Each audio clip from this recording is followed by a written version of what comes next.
Shay, I am super excited to have you on the show. And, let's just get started. Take me back to the beginning of your entrepreneurial journey. Oh, well, thank you. Thank you for having me, Chris. First of all, it's a pleasure to be here. Oh man, where do I even Is that begin with loaded? entrepreneurial journey? Well, it's a cool story because I actually originally was a musician.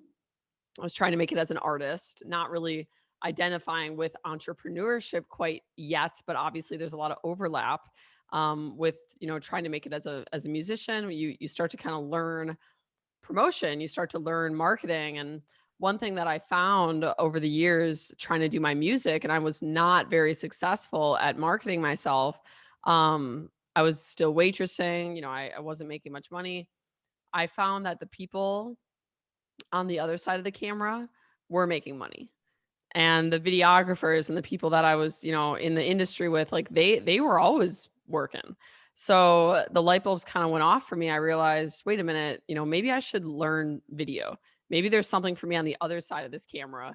And that's when I learned how to shoot. I learned how to edit. I stopped music completely and got into digital marketing. I landed a client on Facebook with over 2.5 million followers, and I was editing his video content. I learned a ton about how to monetize, how to grow a following, how to go viral.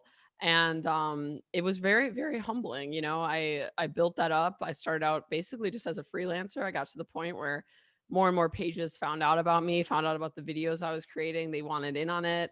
And before I knew it, I had a business providing licensed video content to some of the largest pages on Facebook. At my peak, I was doing over 1 billion views per month on Facebook. Wow. Yeah, so that was very, very humbling. I did that for years, just making content for other people, didn't do anything myself. But I actually grew pretty depressed there as well, because remember, I was an artist. And even though I was making content for everyone else, I was not filling that void in me to create for myself. And that Right. really started to come out again. And so um I was feeling really stuck. I was feeling like pretty dependent on my partners at this point. The business had scaled. I'd brought on investors. I just felt like, oh, what have I done? I mean, this has been great and all, but like I don't want to be here anymore. Like there was something in me yearning to come out.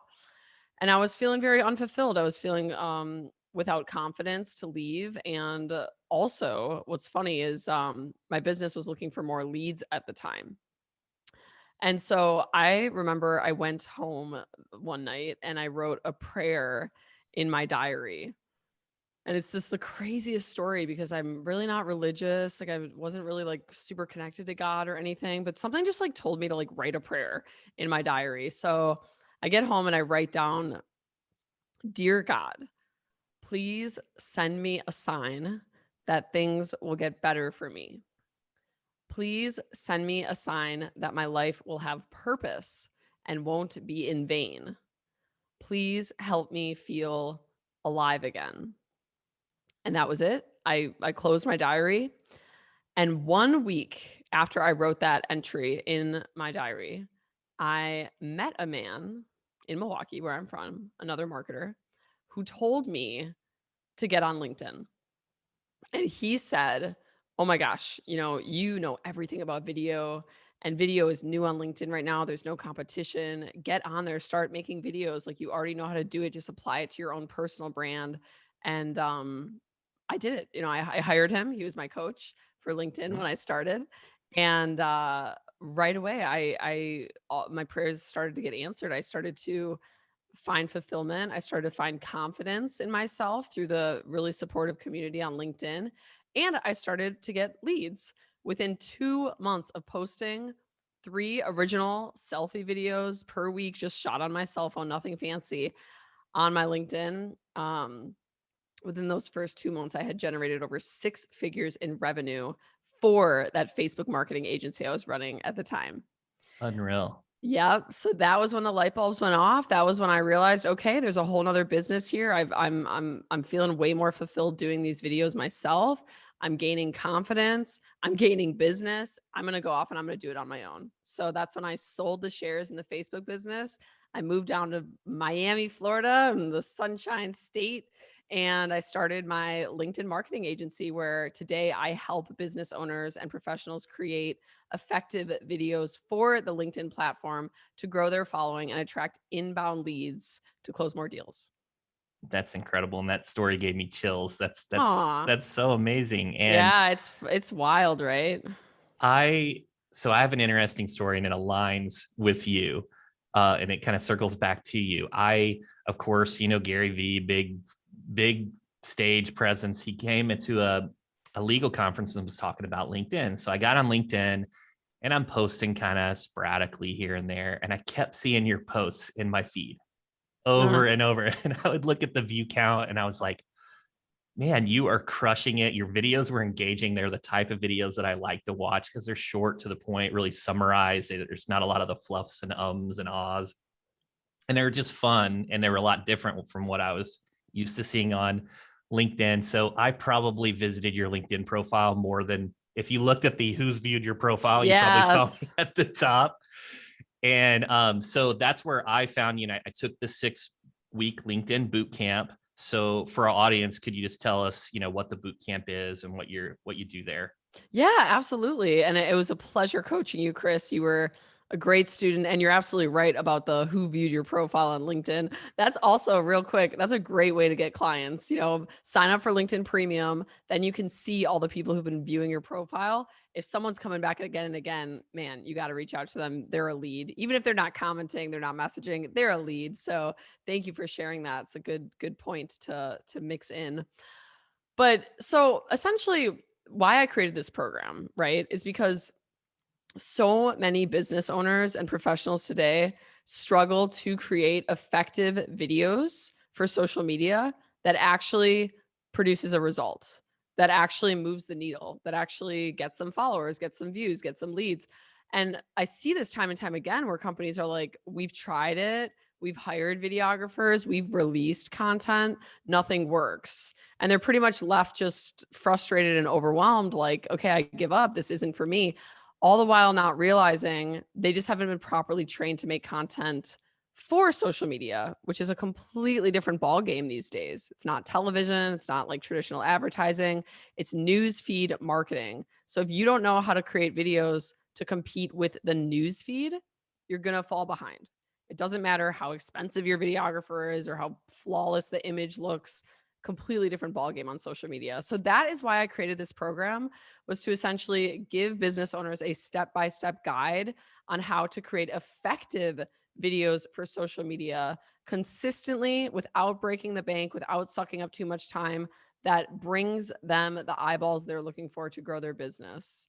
And we could get into the details of what's in that program specifically, but Yeah. that's really the outcome. You come out of the program, out of the 6 weeks, armed and ready to replicate what I've done on LinkedIn for your own personal brand to grow your following and get more business.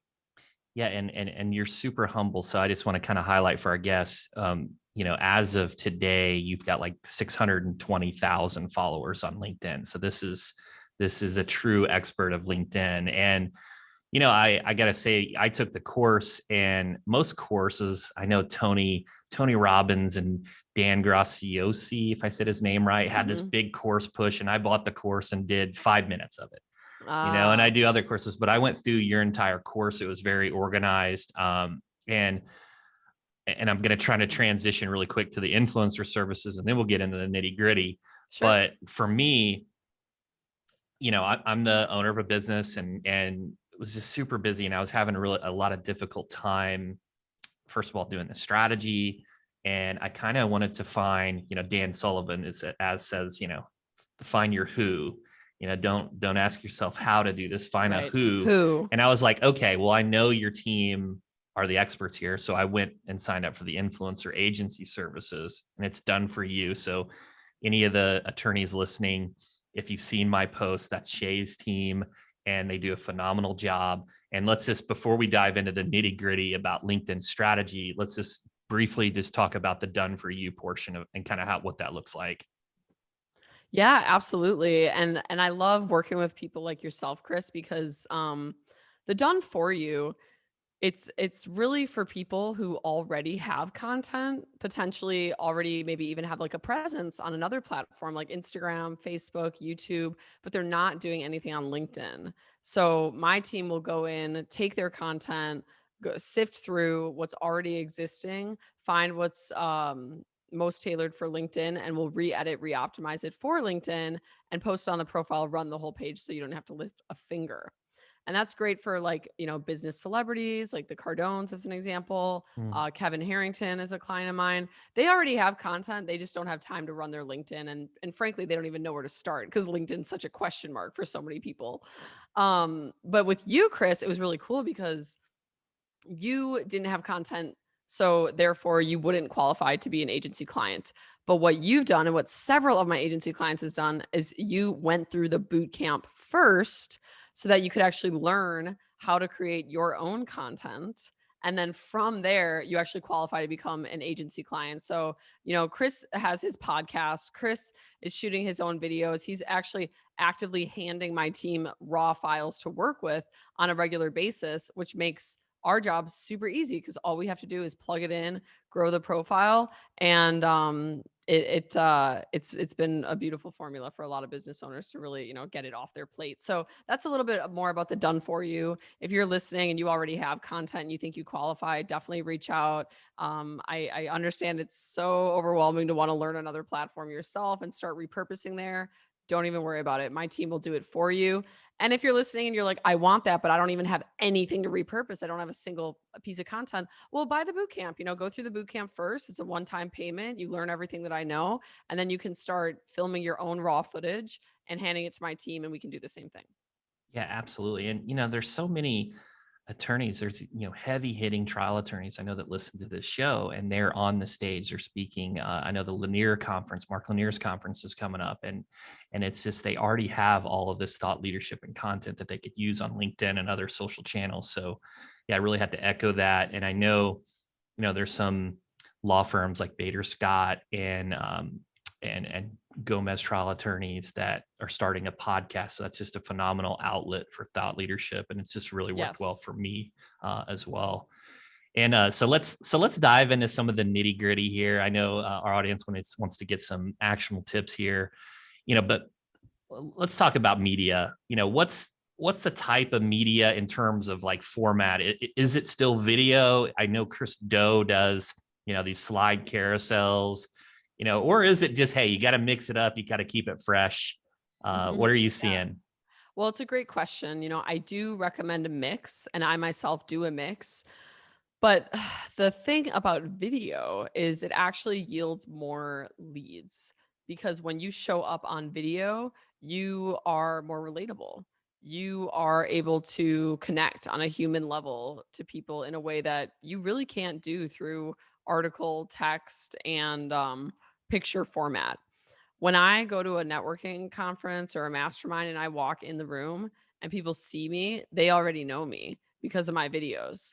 If I only ever release articles and I walked in, they might recognize me, but they would be like, okay, now like who really is this chick though? Because I don't like I've read her articles, but like I want to get to know her now. So when you're in the sales cycle, we always talk about this, right? Like the prospect needs to go through three phases of getting to know you, getting to like you, and getting to trust you. When you show up on video consistently, you connect to them on a human level where those three pillars of getting them to know you, to like you, and trust you are already shattered by the time you get on the phone. So when I go to a networking event or a mastermind and people walk up to me, they're already sold. I mean, sales just gets easier and easier for me the more people that I reach through my videos because it's the video that allows them to understand who I really am on a human level, to connect with them, to relate to them. And at the end of the day, people do business with people, not businesses. So I will always push video. It has been the most powerful form of content for me. Even if other forms get more likes or more views, videos always yields more leads. And that's, I think, what a lot of people are here for at the end of the day on LinkedIn is to make money. So there's just no comparing. And also I totally understand that it's an area of insecurity for a lot of people. They're scared to get on camera. They don't want to do any public speaking and this and that. But if you can break through that fear and trust that your business is on the other side of that camera, you got to turn on the camera and shoot these videos. And that's 100% me. So I've got the cold sweats on the stage, and I'm like, so having to get out of my comfort zone. That's phenomenal. So that makes a lot of sense. You can hear the tonality in their voice. You can see their facial expressions, things like that. I love that. And just Hmm. build kind of a rapport from a distance. You're like, oh, I like that person. Hmm. Here's one that's been bothering me. So this is kind of a self-serving question that I have to ask here. Oh, good. Let's hear it. So this question is, how often should someone be posting? Well, it depends. I do think quantity is more important than quality on LinkedIn. I posted 3 times a week starting out. So the thing is, if I would have posted every day starting out, I would have gotten the same amount of views, but I would have been doing twice the work and twice the posts because LinkedIn will distribute the views between multiple posts. And I still, even today with over 600,000 followers, I usually won't post more than once a day. So I would say once a day, once you've built up a following, if you're just brand new starting out, even less than that is fine. And also, Chris, the most important thing on social media is consistency. So post what you can commit to. If you can only commit to one post a week starting out, and that's the only way you're not going to get overwhelmed and quit, then that's fine. Start with one a week and you can build from there. A lot of people want to hit the ground running. They want to start with like 10 posts a day. And it's like they just end up burnt out really quick and also frustrated because they're like, I don't get it. I'm posting so much. Where are the views? Well, it takes time to build that personal algorithm on your page. So you want to do it strategically. You do want to do it slowly. Make one post, do everything that you can to accumulate as much engagement on that one post first, as much as you can. Let it die out, then go to the next post. And these are all things that I also break down in the program. But yeah, at the end of the day, if you're posting all the time and getting no reach, stop because you're basically communicating to the LinkedIn algorithm over and over again that you're not valuable and you're butchering the personal algorithm on your page. That makes a lot of sense. And, you listen to a Cardone book, maybe 10X or something. I'm like, I need to post 10 times a day. And maybe I need to repurpose and just keep posting. But so it's kind of like, it feels like I'm holding myself back, but maybe just focusing on the quality. And I think the most important, or one of the very important things you said there is the engagement. And I really wanted, that was actually my next was, how important is the early engagement on your posts? And, you know, what types of tips do you have there? Absolutely. It's super important to get engagement in the form of comments on LinkedIn. That's what really drives the algorithm. So just ask, if you're doing your very first post on LinkedIn, have some people lined up to comment on it. That's okay if it's not purely organic starting out. You want to jumpstart your algorithm. You want to get your video into the feed because every single person that comments is now exposing that piece of content to their following. And that's how you grow. That's what I did in the beginning when I hired my coach. I made my first post and he, excuse me, he shot it out to his network. He had all his peeps go comment on it, and it really helped jumpstart me in the algorithm. And this is it kind of goes for like any business, really.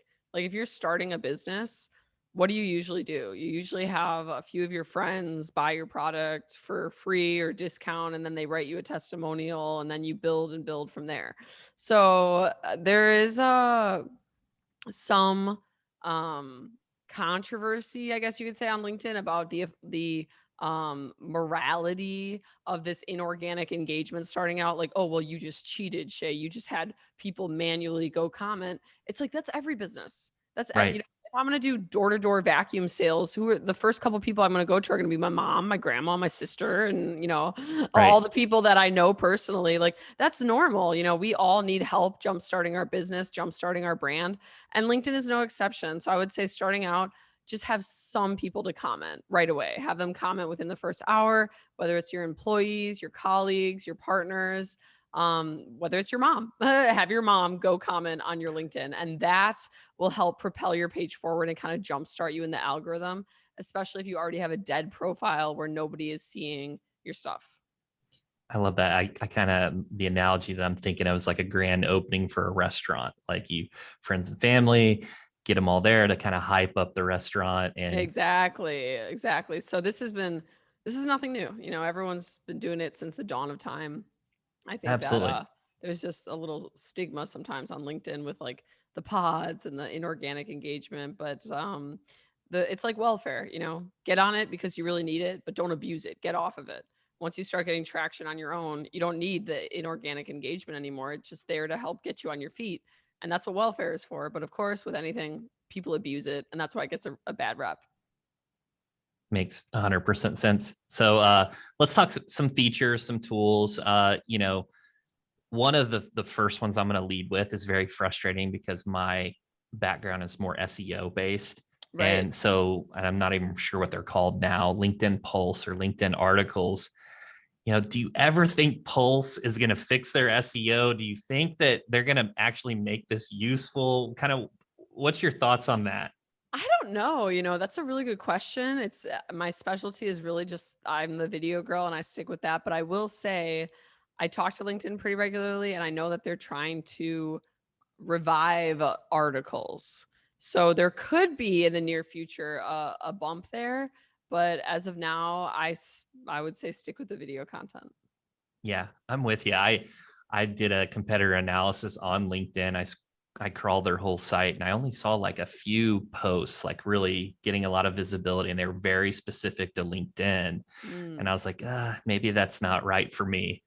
And then here's right. another one that I know that they're trying to make improvements on. But when I look at, like Facebook groups where they're at, and like Slack and different communities versus LinkedIn groups, is it still, do you think maybe that's like in a holding pattern and maybe come back to it? Or Well, that's a great question actually because LinkedIn groups used to be fire. You know, right? 10 years ago. I mean that's really why a lot of people came to LinkedIn was for these groups. I think that video killed the group star. Yeah. Video killed the groups.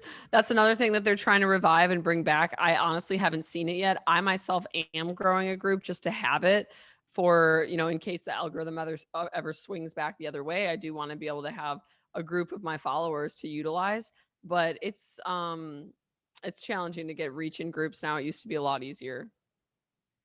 Yeah, totally agree. And back in the day when you could message your entire group base, you could just Yep. it was like an email blast. It was amazing. But then they Yeah, super quickly, effective. I know. yeah, so hopefully they tune those up, because I really like the LinkedIn platform, and would love to have that community aspect built. And let's talk a little bit about live. I know you've been doing some live shows, I have a and live today with Justin Guarini from American Idol. oh, nice, nice. So, Yeah. so tell me about live.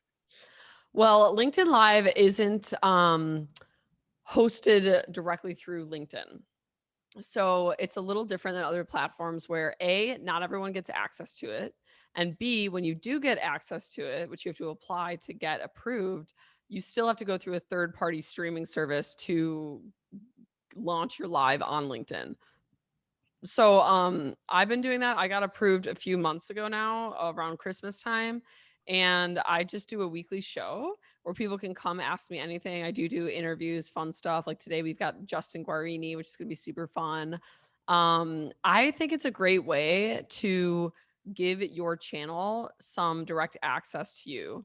So for people like myself who are really busy, who I can't reply to every comment anymore, there's so many people coming at my posts. Live is a great option for people to actually come on and ask me questions directly, and I'm live, you know, I'm there.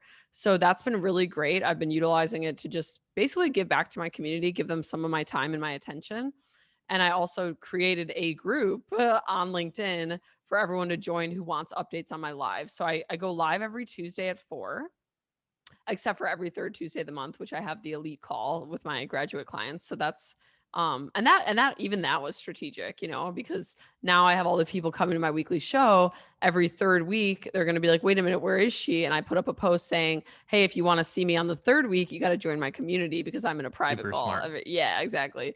So I created this group because what I do is for all the people who can't make it for EST on Tuesdays, We post the recap in the group every next day. So the Wednesday following, my team posts the live into my live group with all of the timestamps of what I talked about and when, so they can just kind of sift through and get the updates on Shay Shine's world if they want. But yeah, that's basically been the basis of it. I'm still figuring it out. This is actually new territory for me, Chris. I've always done recorded videos. Even my last business on Facebook, we didn't do anything with live. I mean, so this Mhm. this is really an opportunity for me to learn. But at the end of the day, I like it as well because I can make content from the live segment. Just like you're doing with your podcast, you can go through, pick up the micro clips, make little video clips, post it natively to the newsfeed as an organic video. And it's like, oh, I didn't even need to make content this week because I covered so much value in my live. My team's just going to go in, chop it up. And then at the end of each of those little videos we post, I have a CTA saying, join my weekly live group for updates, kind of letting everyone know, like, this is a segment from my live. Did you find it valuable? Great. Join the full show because I go live every week. So those are just kind of some tips and hacks for the live so far. It's been super fun. And I use Restream to do my lives because, as I said, you need a third party app, and that's what I'm using, third party service. Restream. Nice, nice. I've heard StreamYard too, and I Yeah, haven't dove StreamYard's into good. it. Nice. Yeah, and so couple final questions here, and just briefly, LinkedIn ads, is this, for the personal injury attorneys listening, most of them are more B2C. They're, Mhm. looking directly at consumer. Now, some are doing the thought leadership as like a peer, referral strategy. What's kind of your thoughts on LinkedIn ads? Is this, something that can build a personal, or is it more Mhm. the business? It's a great question. I don't think the ads platform is really built out on LinkedIn, especially coming from the Facebook world where I did do media buying in my last agency. We ran many different, ad campaigns for consumer products, retargeted the whole nine yards. LinkedIn really doesn't have that functionality yet.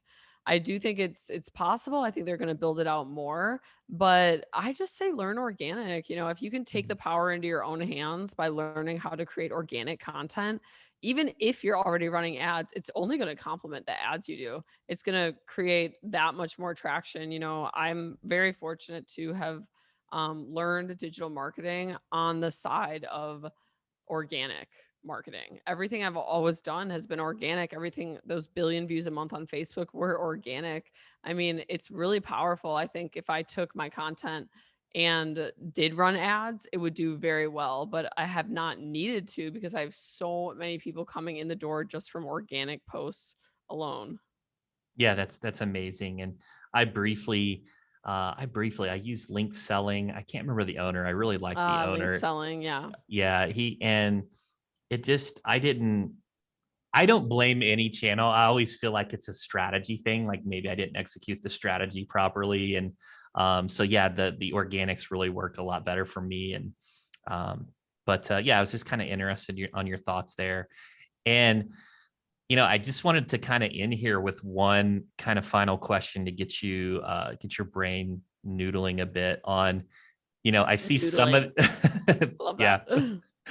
yeah. Some of your posts that have really went super viral, like what are some of the more fun ones that have really got a lot of attention? What are some of the posts that you thought, oh, this could get a lot of attention and then it just didn't do anything? What Right? have you seen? Well, there's a couple different answers in that question, which I will just say, don't ever attach yourself to anything. Because I made that mistake in the beginning, especially being an artist, coming from that background. I am very sensitive. I am very, sensitive about my creativity and my work, and I want everything to. I want it to be liked. And the reality is, sometimes we have an idea and we think it's going to go viral and we're so excited and we pour all this energy into it and it flops. And sometimes we post a video thinking, nah, this probably will go nowhere, and it goes viral. And there is some unpredictability in video marketing with those things. So the best piece of advice I could give anyone is don't attach yourself to these things. Don't, develop a um such a strong attachment to your work where your day is actually going to be um worsened and your mood is going to be less if your post didn't do well that day. And that was something that I had to learn as an influencer. Like I used to just attach my worth so much to if posts do well or not.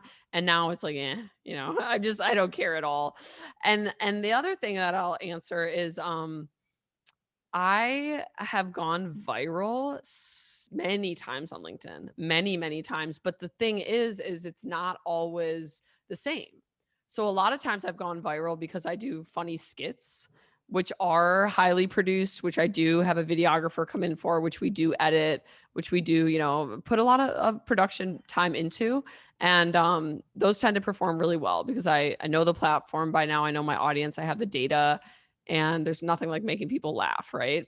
So a lot of my viral posts have been more highly produced, where I actually did pay for a videographer to come. Sometimes skits, sometimes just more highly produced documentary style, etc. But some of my viral videos are actually just shot on a cell phone with no editing at all. And those viral videos are usually viral because they touch on something that human beings can really relate to, something that maybe other people believe in but aren't saying. Rants, I've literally gone on like rants before where I'm angry and I'm like, this just needs to be said, and it goes viral because so many people are like starving for that. They're like, oh my God, thank God, finally this woman is saying what I've been thinking. And people hit the share, share, share button and it goes viral. So anything's possible. I have, like I said, a wide range. Sometimes it's a skit, sometimes it's something I poured a lot of energy to into. Sometimes it's just an emotional felt rant that I shot on my cell phone, heated in the moment, and people want to see that too. So at the end of the day, it's about providing value. I can provide value to people through making them laugh, through doing a play, through putting on a big production that's entertaining. And I can provide value to people just from speaking my mind without fear of being disliked and getting them to resonate with me from a place of like, wow, this chick gets me. And wow, I'm not alone in feeling this way. And that's actually how a lot of people come in the door to my business. Is not necessarily because I'm the best marketer. It's because I exposed my true thoughts about something without fear of turning off business.